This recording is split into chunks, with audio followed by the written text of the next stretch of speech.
God's Waiting Room, by Pastor Kevin Sadler. Wait on the Lord, be of good courage, and he shall strengthen thine heart. Wait, I say, on the Lord. PSA 27:14. The half-joking prayer, "Lord, I need patience, and I need it right now," isn't too far removed from how we approach matters of spiritual growth and living out the will of God in our life. Life is full of waiting.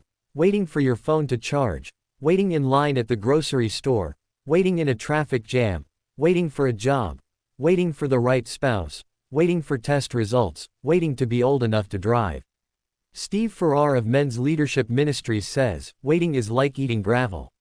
Nobody in their right mind wants or likes to do it. Waiting is difficult. The culture we live in is one that doesn't like to wait.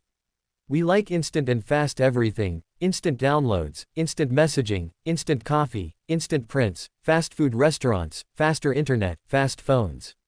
However, there are many times along our journey through life when God says, wait here.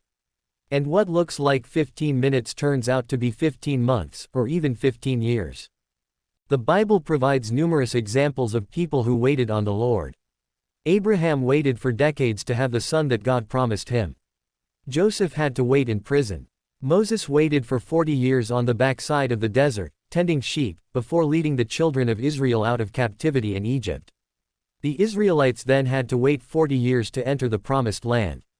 Simeon waited for the birth of the Messiah. Paul waited during his time of preparation in Arabia.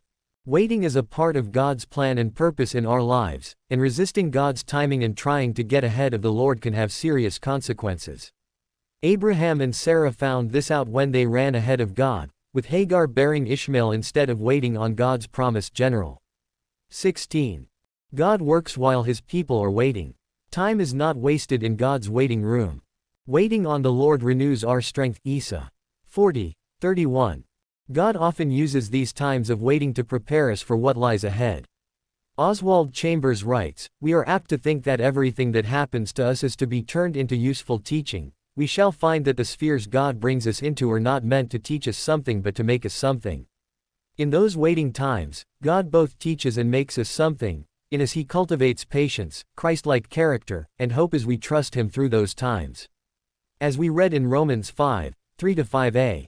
And not only so, but we glory in tribulations also, knowing that tribulation worketh patience, and patience, experience, and experience, hope, and hope maketh not ashamed.